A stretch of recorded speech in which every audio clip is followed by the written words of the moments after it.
Hi friends, I'm Pawan. మీరు చూస్తున్నారు crypto Pawan channel. Guys, ఇప్పుడు టాపిక్ వచ్చేసి బీటీసీ సంబంధించిన అప్డేట్ అయితే ఇస్తాను. బీటీసీ ప్రైస్ అనేది ఎప్పుడు ఇంక్రీజ్ అవుద్ది అండ్ ఆల్ట్ కాయిన్స్ కూడా ఎప్పుడైతే ఇంక్రీజ్ స్టార్ట్ అవుతాయో ఇవన్నీ ఈ వీడియోలో ఏంటంటే క్లియర్గా అయితే చెప్తాను. వీడియో అయితే స్టార్ట్ చేసే ముందు అయితే ఇంకా ఎవరైనా ఛానల్ అయితే సబ్స్క్రైబ్ చేయలేదు ఖచ్చితంగా సబ్స్క్రైబ్ చేయండి అండ్ గంట సింబల్ ఆల్ అయితే పెట్టుకోండి. ఓకే గైస్, ఇంకేంటంటే ఫాస్ట్గా ఏంటంటే బీటీసీ చార్ట్స్ అయితే చూపిస్తున్నాను, ఫాస్ట్గా అయితే చూసుకోండి. ఓకే, ఫస్ట్ సారి చూసుకున్నట్టయితే కిందటిసారి మనకు చూసుకున్నట్టయితే బీటీసీ అనేది మనకి అసెండింగ్ ట్రయాంగిల్ ప్యాటర్న్ అయితే వచ్చింది. ఏదైతే మనకి వైట్ లైన్ ఏదైతే ఉందో అక్కడ నుంచి ఏంటంటే మల్టిపుల్ టైంలో ఏంటంటే సపోర్ట్ ప్రొవైడ్ చేసి ఇంక్రీజ్ అయితే అయింది. అండ్ నెక్స్ట్ ఏంటంటే మనకి ఏదైతే రెడ్ జోన్ ఏదైతే ఉందో అక్కడ నుంచి మార్కెట్ చాలాసార్లు ఏంటంటే రిజెక్ట్ అయింది. అంటే అక్కడ నుంచి ఆ లైన్ అనేది బ్రేక్ కావడం అనేది బీటీసీకి చాలా కష్టమైతే అయింది. మల్టిపుల్ టైంలో ఏంటంటే రిజెక్ట్ అయింది. ఒకసారి రిజెక్ట్ అయింది అండ్ ఇక్కడ రెండోసారి రిజెక్ట్ అయింది. ఇట్లా చాలా టైమ్స్ ఏంటంటే రిజెక్ట్ అయింది. వన్స్ దీన్ని క్రాస్ అయ్యంటే కొద్దిగా బుల్ రన్ అయితే స్టార్ట్ అయింది. అక్కడ నుంచి అంటే ఇది షార్ట్ టర్మ్లో బుల్ రన్ అన్నట్టు. ఏదైతే షార్ట్ టర్మ్ పర్పస్కి ఏంటంటే మార్కెట్ అనేది ఇంక్రీజ్ అయింది. అయితే మనం చూసుకున్నట్లయితే అసెండింగ్ ట్రయాంగిల్ ప్యాటర్న్ అన్నట్టు.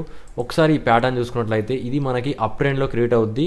అండ్ అప్ ట్రెండ్లో క్రియేట్ అయిన తర్వాత ఇక్కడ మనకి ఫ్లాట్ అప్పర్ ట్రెండ్ లైన్ అంటే మనకి ఏంటంటే స్ట్రేట్గా ఉండండి. అంటే హారిజాంటల్ లైన్ ఏదైతే ఉందో ఇది అనేది స్ట్రేట్గా ఎగ్జాక్ట్గా ఇదే లెవెల్ దగ్గర నుంచి మనకు డ్రాప్ అవుతుంది కదా, అందుకోసం అనేది ఫ్లాట్ అయితే ఉంది. కాబట్టి ఇదైతే మన రూల్ ప్రకారం అయితే కరెక్ట్గా అయితే ఉంది. అండ్ ఇక్కడ మనం చూసుకున్నట్లయితే రైజింగ్ లోవర్ ట్రెండ్ లైన్ అంటే మనకి ఏంటంటే లోస్ అనేది ఇట్లా క్రియేట్ అవుతూ ఉండాలి.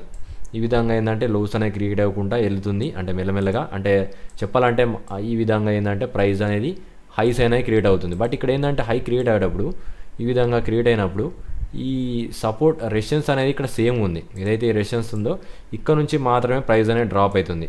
కాబట్టి ఇంకొక నెక్స్ట్ ఏంటంటే మార్కెట్ అనేది ఫస్ట్ ఇక్కడ క్లియర్ కట్ క్లూ ఏంటంటే ఇది మనకి అప్ ట్రెండ్లో ఉండాలి. ఇదంతా ఏంటంటే మనకి కన్సల్టేషన్ అన్నట్టు మార్కెట్ ఈ రేంజ్లో ఏంటంటే ఏదైతే ఉందో అక్కడ బై చేస్తూ ఉంటుంది. మెల్లిమెల్లిగా ఇక్కడ చూసుకుంటే ఇది అప్ ట్రెండ్లో ఉందా లేదా ప్రజెంట్ అయితే చూద్దాం. బీటీసీ చూసుకున్నట్లయితే మనకి చాలా నుంచి ఏంటంటే అప్ ట్రెండ్లో అయితే ఉంది. క్లియర్ కట్గా ఏంటంటే మార్కెట్ అనేది అప్ ట్రెండ్లో ఉండి ఇది ఈ విధంగా అసెండింగ్ ట్రయాంగిల్ అయితే క్రియేట్ అయింది. నెక్స్ట్ మనం చూసుకున్నట్లయితే ఇప్పుడు సిమిలర్గా అదే విధంగా ఇక్కడ కూడా మనకి ఇప్పుడు మన చార్ట్ ప్రకారం అదే ప్యాటర్న్ అయితే క్రియేట్ అవుతుంది. ఒకసారి అయితే చూడండి, మనకి సేమ్ ఇదే రెడ్ జోన్ అయితే నేనైతే డ్రా చేశాను. మల్టిపుల్ టైంలో ఇక్కడ రిజెక్ట్ అవుతుంది అండ్ ఇక్కడ మేల్స్ అనేది ఇక్కడ మెల్లగా బై చేస్తూ ఉన్నాయి మార్కెట్లో. ఈ నన్ను అడిగితే ఈ రెడ్ జోన్ అండ్ ఈ వైట్ జోన్ మధ్యలో ఏంటంటే బై చేస్తున్నారు. ఎవరైతే సేఫ్ ఎంట్రీ ఉన్నారో వాళ్ళు ఈ వైట్ జోన్లో బై చేస్తున్నారు. అర్థమైందా మీకు క్లియర్గా? ఈ జోన్లో ఏంటంటే బై చేసి పెడుతున్నారు.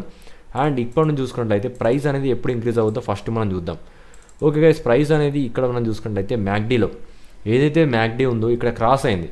ఎగ్జాక్ట్గా అక్కడ క్రాస్ అవుట్ తోటే మార్కెట్ అనేది ఎగ్జాక్ట్ ఇంక్రీజ్ అయింది. ఎక్కడ క్రాస్ అయింది దానికి మనం స్ట్రేట్ లైన్ అయితే డ్రా చేసుకుంటే తెలిసిపోద్ది. మనం చూసుకున్నట్లయితే వర్టికల్ లైన్ అయితే ఎగ్జాక్ట్గా క్రాస్ అయిన దగ్గర పాయింట్లు అయితే పెట్టాను. ఒకసారి చూడండి, ఎగ్జాక్ట్గా అక్కడ క్రాస్ అవుతున్నాగా పెట్టాను. ఒకసారి చూసుకోండి, ఇక్కడ ఎగ్జాక్ట్గా ఈ లైన్లో అయితే మనకు క్రాస్ అయింది. అక్కడ నుంచి అయితే మార్కెట్ అయితే ఇంక్రీజ్ అయింది. సేమ్ అదే విధంగా ఇప్పుడు కూడా మనకి ఏంటంటే క్రాస్ అవ్వడానికి ఒక పాసిబుల్ అయితే ఉంది. ఒకసారి చూసుకున్నట్టయితే అవి రెండు అయితే దగ్గరికి అయితే వచ్చాయి. మనకి ఏదైతే బ్లూ లైన్ ఉంది అండ్ ఆరెంజ్ లైన్ ఏదైతే ఉందో అవి అయితే దగ్గరగా అయితే ఉన్నాయి ప్రజెంట్. వన్స్ ఇక్కడ నుంచి క్రాస్ అవుతే మనకి ఖచ్చితంగా బుల్లిష్ ట్రెండ్ అయితే ఉంటుంది. అక్కడ నుంచి మనం చూసుకున్నట్లయితే బీటీసీలో ఒక 17% ఏంటంటే ఈజీగా ఇంక్రీజ్ అవుద్ది. ఫస్ట్ ఇమీడియట్గా చూసుకున్నట్లయితే అంత ఇంక్రీజ్ కాదు, కొద్దిగా ఇంక్రీజ్ అవుద్ది. దగ్గర నా పరంగా ఏంటంటే నియర్లీ ఏంటంటే ఎక్కడ దాకా ఇంక్రీజ్ అవుద్ది అంటే ఒకసారి అయితే చూసుకోండి. ఇక్కడ నుంచి చూసుకున్నట్లయితే మనకి ఫస్ట్ టార్గెట్ ప్రకారం చూసుకున్నట్లయితే ఒక 11% అయితే ఇంక్రీజ్ అవుద్ది. వన్స్ ఈ 11% ఇంక్రీజ్ అయిన తర్వాత కొద్దిగా కరప్షన్ తీసుకుంటుంది. దాని తర్వాత మళ్ళీ 17% దాకా అయితే ఇంక్రీజ్ అవుద్ది. ప్రస్తుతానికైతే ఇది క్రాస్ అవుతేనే మనకైతే 100% అయితే కన్ఫర్మ్ అవుద్ది. అండ్ దాంతోపాటు ఏంటంటే మనకి ఇంకా మెయిన్లీ కన్ఫర్మ్ వచ్చేసి ఏదైతే ఇక్కడ మనం చూసుకున్న కిందసారి ఈ రెడ్ లైన్ పైన ఒక్క క్యాండిల్ అన్న క్లోజ్ కావాలి. ఇప్పుడు ఈ మార్కెట్ అనేది దీని కింద ట్రేడ్ అవుతూ ఉంది కదా, ఇక్కడ ఒక క్యాండిల్ దీనిపైనకి వెళ్ళిన తర్వాత దీనిపైన క్లోజ్ అయింది. ఓకే కదా, ఇక్కడ క్లియర్గా అయితే అర్థమైంది కదా. ఏదైతే క్యాండిల్ ఉందో ఈ క్యాండిల్ ఓపెన్ అయ్యి దీనిపైన క్లోజ్ అయింది. క్లోజ్ అయిన తర్వాతనే మార్కెట్ అనేది ఇంక్రీజ్ అయింది. కాబట్టి ఏంటంటే అదే విధంగా ఇక్కడ దానిపైన ఒక క్యాండిల్ క్లోజ్ అయితే అప్పుడు మనం ఏంటంటే బై చేద్దాం. అప్పటిదాకా ఏంటంటే జస్ట్ మనకి వాచ్ అయితే చేద్దాం. లేదనుకుంటే రిస్క్ తీసుకునే వాళ్ళు ఎవరైనా ఉంటే ఈ రేంజ్లో అయితే బై చేస్తూ ఉండొచ్చు ఈ వైట్ జోన్లో. ఓకే కదా, బీటీసీ ప్రజెంట్ సిచ్యువేషన్ అది. ఓకే కదా, మీకు అయితే క్లియర్గా అయితే అర్థమైంది అనుకుంటున్నాను. అండ్ నెక్స్ట్ ఏంటంటే మనకి ఆల్ట్ కాయిన్స్ మళ్ళీ ఎప్పుడు ఇంక్రీజ్ అవుతాయి అంటే ఏదైతే మనకి ఈ రెడ్ జోన్ ఏదైతే ఉందో దానికన్నా కొద్దిగా ఒక క్యాండిల్ కొద్దిగా పైన క్లోజ్ అయినప్పటికీ ఇంకా ఆల్ట్ కాయిన్స్ అయితే మళ్ళీ ఇంక్రీజ్ కావడం అయితే స్టార్ట్ అవుతాయి. అక్కడ నుంచి ఆల్ట్ కాయిన్స్ అయితే చాలా వరకు ఇంక్రీజ్ అవుతాయి. మీరు ఏదైతే అంటే దాంట్లో కొన్ని స్పెసిఫిక్ కాయిన్స్ అయితే ఉన్నాయో అవి మాత్రమే ఇంక్రీజ్ అవుతాయి. ఎందుకంటే చాలా వరకు కాయిన్స్ అయితే నేను చెప్పాను కదా మన ఛానల్లో ఏదైతే ఉందో మీరు అయితే రెగ్యులర్గా అయితే ఫాలో అయితే మీకైతే అప్డేట్స్ అయితే ఉంటాయి. ఏదైతే నేను చెప్పానో కాయిన్స్ చాలా వరకు ఇంక్రీజ్ అయిపోయాయి.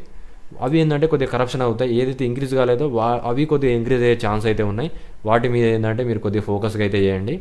ఇదిగే అప్డేట్. అండ్ వీడియోలో ఏమైనా డౌట్ ఉంటే కింద కామెంట్ చేయండి. మీలో ఇంకా ఎవరైనా మనకి ప్రీమియం గ్రూప్లో జాయిన్ కావాలనుకుంటే ఏదైతే వీడియో చూస్తున్నారో ఆ వీడియో కింద కామెంట్లోకి వెళ్ళి అయితే నాకు మెసేజ్ చేసుకోవచ్చు. నేను ఇక్కడ చూడండి ఈ విధంగా ఇస్తాను. మీకు ఏదైతే ప్రీమియం గ్రూప్ లింక్ ఉందో అక్కడ నుంచి అయితే మెసేజ్ చేసుకోండి. అండ్ ప్రీమియం గ్రూప్ అయితే ప్రైజెస్ చూసుకోండి. అండ్ ఈ ప్రైస్కి మీకు వర్తిటా కదా అంటే నేను చెప్తాను. మీకు మంత్లీ అయితే ఒక 20 to 30 సిగ్నల్స్ ఇస్తాను. ఖచ్చితంగా అయితే మీకైతే వర్త్ అయితే ఉంటుంది. అండ్ మీకు లైఫ్ టైం అయితే ఫ్రీ ఉంటుంది. అండ్ నెక్స్ట్ ఏంటంటే ఎవరైతే బిజినెస్, ఇది చాలా గుర్తుపెట్టుకోండి, ఈరోజు నాకు చాలా కాల్స్ అయితే వచ్చాయి. బిజినెస్ పర్పస్ కోసం అయితే మీరు ఎవరైతే కాంటాక్ట్ చేయాలనుకుంటున్నారో దానికి బిజినెస్లో అయితే నేను ఏం చేస్తానంటే, మీ దగ్గర సపోజ్ ఒక 5 నుంచి 10 lakhs మధ్యలో ఉన్నాయి. ఆ డబ్బులన్నీ మీ అకౌంట్లో మీ డబ్బులు మీ దగ్గరనే పెట్టుకోండి. నేను చెప్పినప్పుడు బై చేసుకోండి, నేను చెప్పినప్పుడు సేల్ చేసుకోండి. మొత్తం ఏంటంటే మేము చెప్పినప్పుడు పోర్ట్ఫోలియో మేనేజ్మెంట్ మొత్తం అనేది నేనే చేస్తాను. అమౌంట్ మాత్రం మీ దగ్గర అయితే ఉంటుంది. మీకు వచ్చిన దాంట్లో మీకు ఏదైతే ప్రాఫిట్ వస్తుందో ఆ ప్రాఫిట్తో కలిసి నాకైతే 20% ఇవ్వాల్సి వస్తుంది. అలాంటి పరిస్థితుల్లో ఉంటాయి బిజినెస్ పర్పస్ అయితే. దాంట్లో ఇంకా మొత్తం అనేది నేనే చూసుకుంటాను, A to Z. మీకు ఎప్పుడు బై చేయాలి, ఎప్పుడు సేల్ చేయాలి. బట్ ఇక్కడ మన మెయిన్ రూల్ వచ్చేసి మీ ఫండ్స్ అన్నీ మాత్రం ఒకటే వాలెట్లో ఉండాలి. అది కూడా బల్క్ అమౌంట్లో ఉండాలి. మినిమం ఏంటంటే 5 lakh అబోవ్ ఉంటేనే చేస్తాను. 5 lakh బిలో ఉంటే నేను అస్సలు ఈ బిజినెస్ పర్పస్కి అయితే యాక్సెప్ట్ చేయను. అదైతే గుర్తుపెట్టుకొని 5 lakhs కన్నా ఎక్కువ ఎవరైతే ఫండ్స్ ఉన్నాయో అది కూడా నార్మల్గా USDలో ఉంటేనే అయితే చేస్తాను. మీరు వేరే కాయిన్స్లో ఉంటే అవన్నీ విత్డ్రాల్ చేసుకొని కరెక్ట్గా ఒక ఫండ్స్ అనేది జమ చేసుకొని ఉంటే నాకు పర్టికులర్గా అప్పుడైతే చేస్తాను. అండ్ ఇంకొకటి ఏంటంటే నెక్స్ట్, మీరు చాలామంది అడుగుతున్నారు ట్రేడింగ్ కోర్స్. నాలాగా మీరు కూడా ట్రేడింగ్ నేర్చుకోవాలనుకుంటే పర్టికులర్గా కోర్సెస్ అయితే ఈ విధంగా ప్రొవైడ్ చేస్తున్నాను. ఈ క్లాసెస్ అనేది చూసుకోండి, మీకు నచ్చితే జాయిన్ కండి. ఈ క్లాసెస్ ప్రైస్ చూసుకోండి. అండ్ ఈ ప్రైస్కి మీకు ఏంటంటే ఒకవేళ మీకు కోచింగ్ రాకపోతే నేను ఈ ప్రీమియం గ్రూప్ యాక్సెస్ అయితే ఫ్రీ ఇస్తాను. అందులో నుంచి అయితే మీరు మల్టిపుల్ ఆఫ్ సిగ్నల్స్ అయితే ఈజీగా ఏంటంటే బయింగ్ సేలింగ్ అయితే చేసుకోవచ్చు. ఇదిగే అప్డేట్. దీంట్లో ఎలాంటి డౌట్స్ ఉన్నా కింద కామెంట్ అయితే చేయండి. Thank you for watching yes.